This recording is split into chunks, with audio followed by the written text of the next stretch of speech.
Once upon a time, there lived a very intelligent scientist inventor by the name of Adam, and he lived in New South Wales, Australia. On the surface, he appeared like a perfectly normal university student who was studying towards his doctorate in scientific technology. He was a genius, but what not even his own parents or he only had one sister, knew about Adam was that he was actually a secret agent. That's right. He had been recruited by a private international crime-fighting organization known as the Wolverines, and it was run by another young man from New South Wales known as Matthew. And on the surface, they just looked like two completely normal university students working towards their outstanding degrees. But this was a blind for what they were really doing. They were constantly saving humanity from doom. Yes, that's right. They were very important indeed.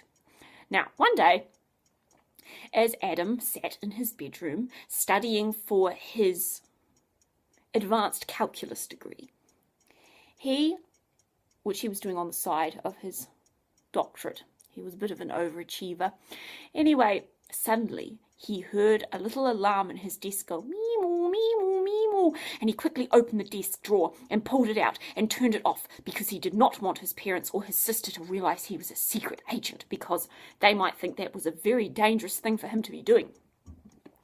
He looked at his iPad from where the alarm had come, and Matthew's face popped up.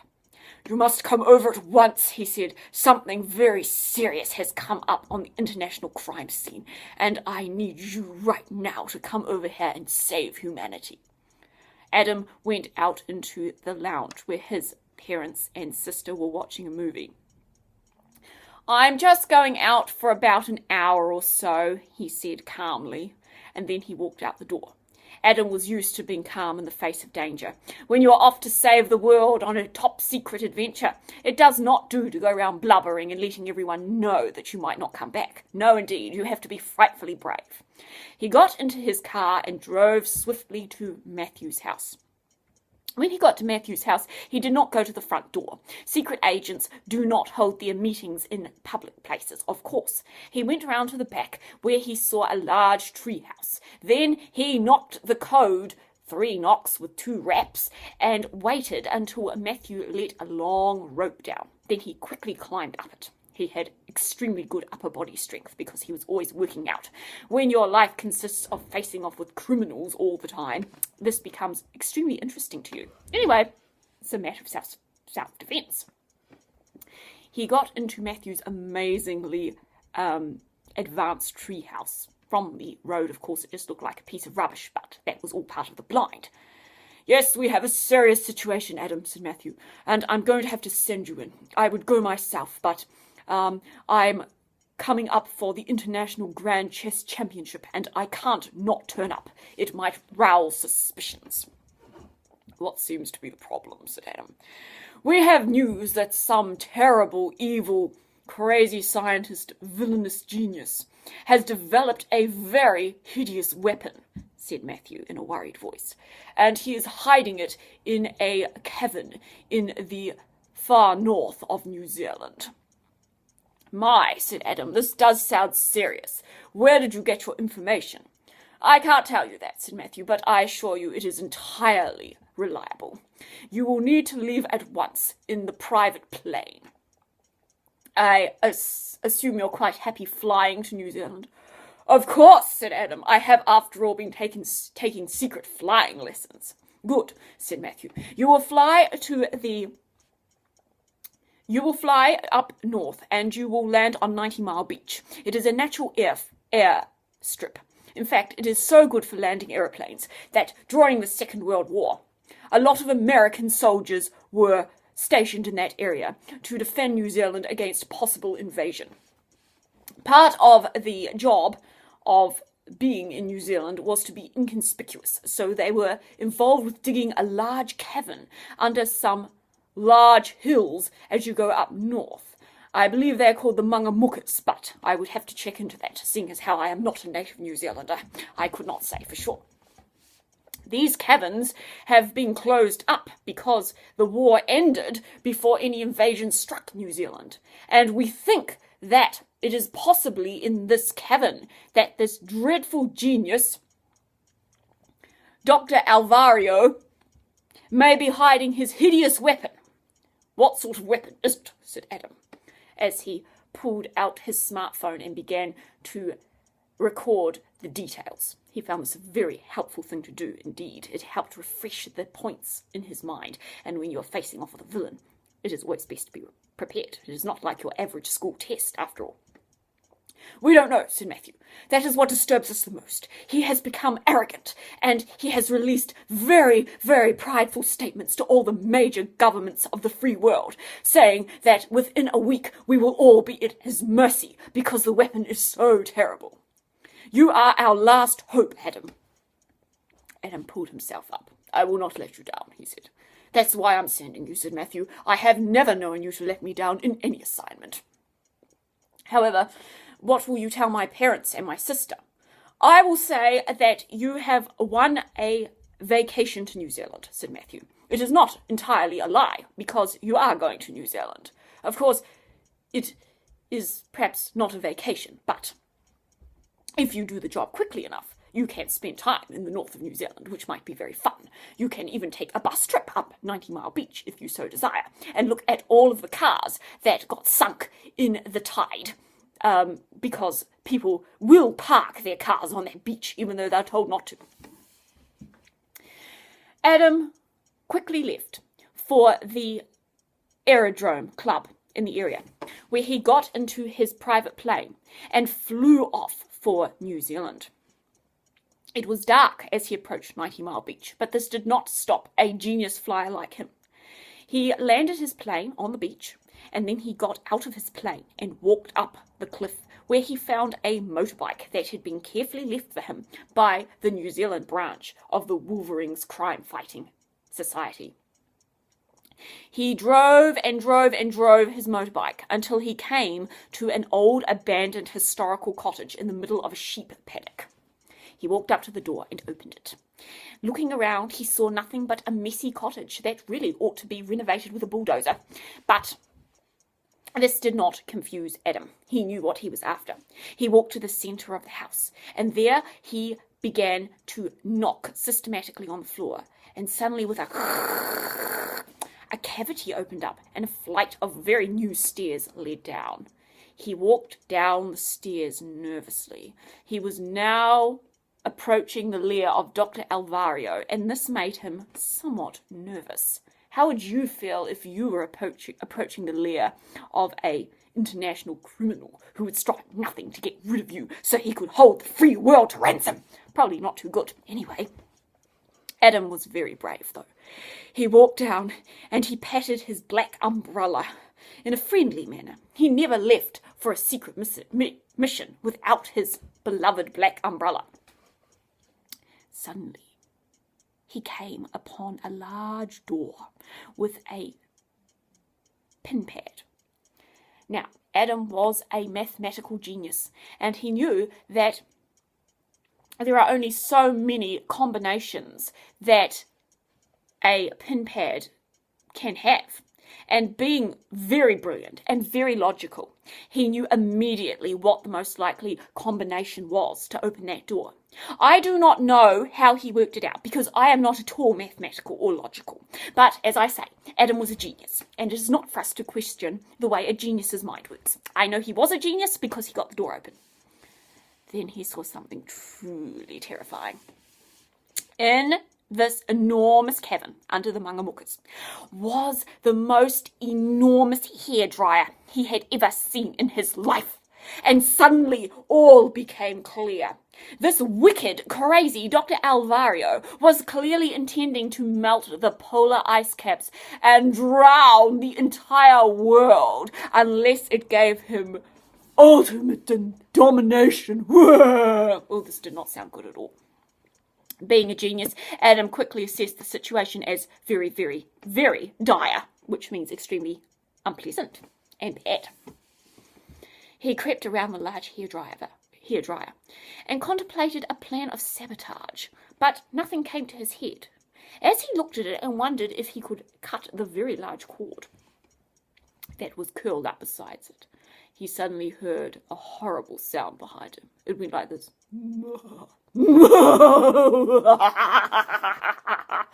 And he turned round and saw a man in a scientist's coat who was clearly mad.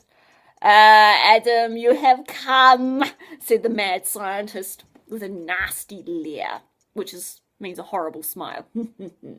I have been expecting you to turn up and try and thwart my plans. You do not frighten me, said Adam, and he seized tightly on his beloved black umbrella.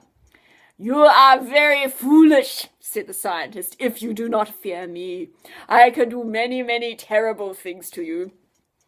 Do you know what I plan to do with this hairdryer? Adam looked at it. I imagine you intend to melt the Arctic Circle and drown humanity if they don't give in to your fiendish demands, he said. The scientist looked slightly put out. That is a very rude thing to do. When I am about to make a dramatic evil exclamation, you should not announce it before I do. It is very rude to steal someone's punchline to a joke or an evil plan. I think you are a very rude little secret agent, actually, said the scientist in a very offended voice. What do you intend to do with me? Said Adam. Said the scientist. To tell you the truth, I am really thinking to kill you would be quite a good idea. This is deeply appealing to me because I am evil, said the scientist. However, I like to have fun. And when your whole life is consumed with ambitious plots for destroying humanity, it is very, very hard to find time to have fun. Let me show you something.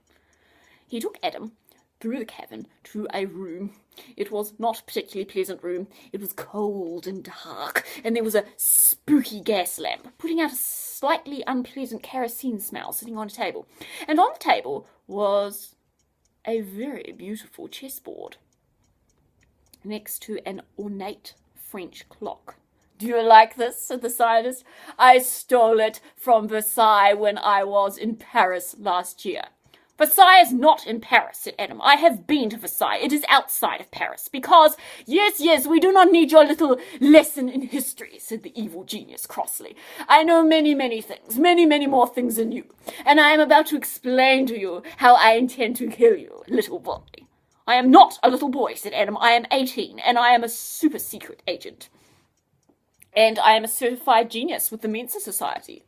We will soon see how smart you are, little boy, said the scientist rudely, ignoring Adam's perfectly reasonable explanation that he was not a little boy.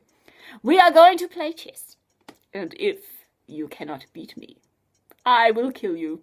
What happens if I win? Said Adam. This is not going to happen, said the evil scientist, so why would we ever prepare for it? Nevertheless, said Adam, just in case I do. Well, you can go free, said the evil scientist. You can even destroy my giant hairdryer. But you will never win. You will never win. I am very, very good at chess. Now, Adam was brave, and Adam was clever, and Adam was strong. But if we are going to be perfectly honest, we have to admit, at this point, Adam was slightly nervous.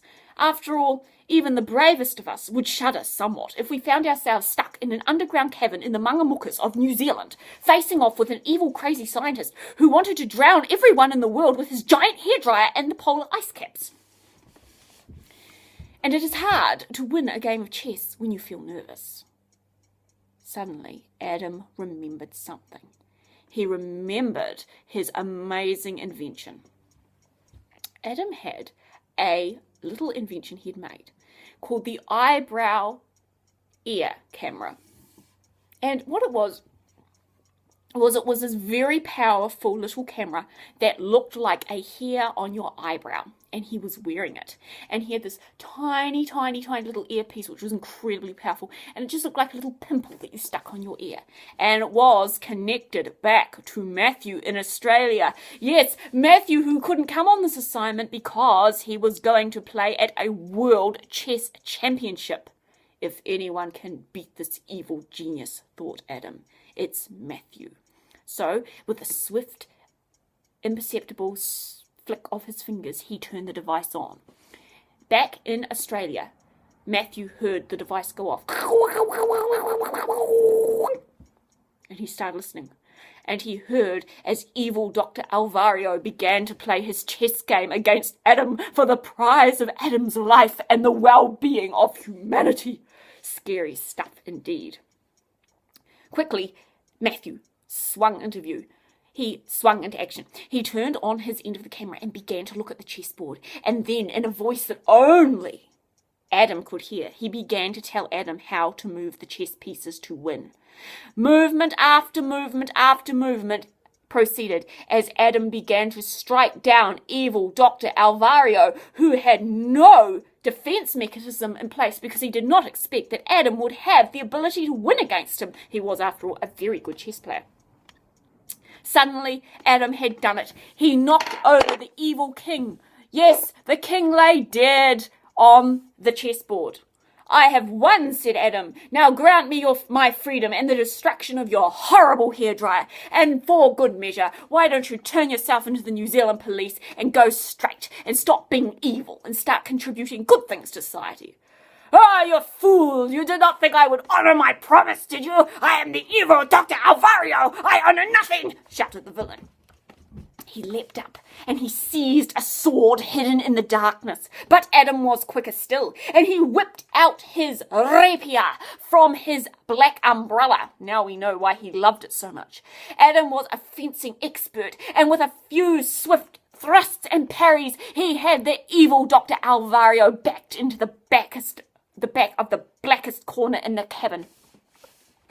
Then he whipped out his cell phone and called for reinforcements, and within a matter of minutes, the evil doctor was dragged away to Mount Eden Prison in Auckland to await trial at The Hague, the International Court of Justice, for his intended crimes against humanity. And Adam was still a secret agent, so they could not release his name to the press.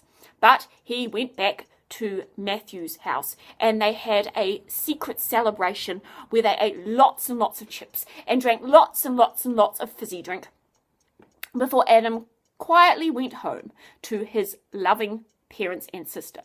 "Did you have a nice time in Australia?" asked Diana as he walked in the door.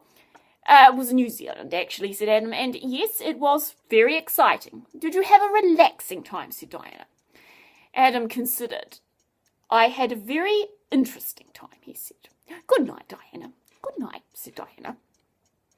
And he went off to bed, where he slept soundly, which was a good thing, because when you're a secret agent, you never know when the next day will bring an adventure for you to solve. Now, the story I have told you is made up, but it is also an allegory. An allegory is a story about a truth, and this has a very deep meaning to it.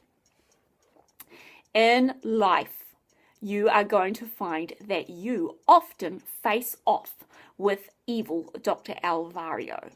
Who is Dr. Elvario in real life? Maybe you're thinking Satan, and sometimes it is Satan, but I have found that my evil Dr. Elvario is usually Ruth Hamilton. Does that sound strange? Well, it is a bit strange, so I'm going to explain to you. Every person has inside them a good side and a bad side. And these good and bad things, sides, face off every single day of your life. Every single day, you will be making the decision. Am I going to let my good side win or my bad side win? Am I going to listen to the voice of God and be kind when people are unkind to me? Am I going to tell the truth when the consequences frighten me? Am I going to be obedient to what the Bible teaches when it's hard and it's going to cause me to suffer? Or am I going to do whatever I want because it makes me feel happy? Am I going to ignore God because I can't see him and I'm not entirely sure he's listening anyway? You know, life is like a chess game, and we play it against an adversary. Sometimes that adversary is Satan, trying to cause us to stumble away from God like he did with Adam and Eve in the Garden of Eden. But more often, the adversary is ourself. The adversary is the inclination within us to do that which is wrong. It is hard to know what is right. And sometimes it is even harder to do what is right when we know what is right because it's so painful. And in life, if we are going to win at the strategy game of being obedient and pleasing God, we have to realize that we are not clever enough to win against our adversary. We don't have the necessary knowledge. But just like in my story, Adam won against evil Doctor Elvario because he listened to the voice of Matthew, the grand chess master. We can listen to the voice of God. We have within us a soul, and our soul is like our hidden Wi-Fi connection to God. No one can see your soul, and no one can hear that voice that is speaking to you, but that voice is coming from God. Turn on the voice of your soul. Listen to the voice of God and do whatever He tells you, and this will enable you to navigate the world and do what is right and win at the game of obedience. Because when we win at the game of obedience, we make sure that we please our King being God. And that is why we're put on this earth. We're put on this earth to serve the King of heaven, our Maker and our Creator. So I want you to remember this story. Turn on your Wi-Fi connection to God, because every day is a battle. Every single day is a battle. You get up and you have to choose, am I going to choose what is right or am I going to choose what is wrong? And I'm not going to lie to you, choosing what is right is very, very hard for us. It's very hard to tell the truth when you think you're going to get in trouble, but it takes so much courage that it is very good for you to tell the truth, because every time you tell the truth, it gets easier. And every time you tell the truth, or you're kind, or you do what pleases God, it makes you stronger. And it means the next day when you go to battle with your adversary, the adversary of wanting to do what is wrong, you're going to be more likely to win.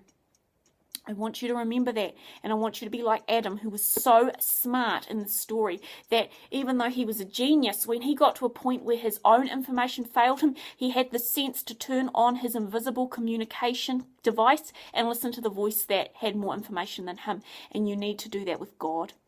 Okay, that is my story for today, and be sure to like and write in the comments what you thought of it. If you would like yourself to be featured in a story, let me know what you would like to be called. Let me know what sort of character you would like to be.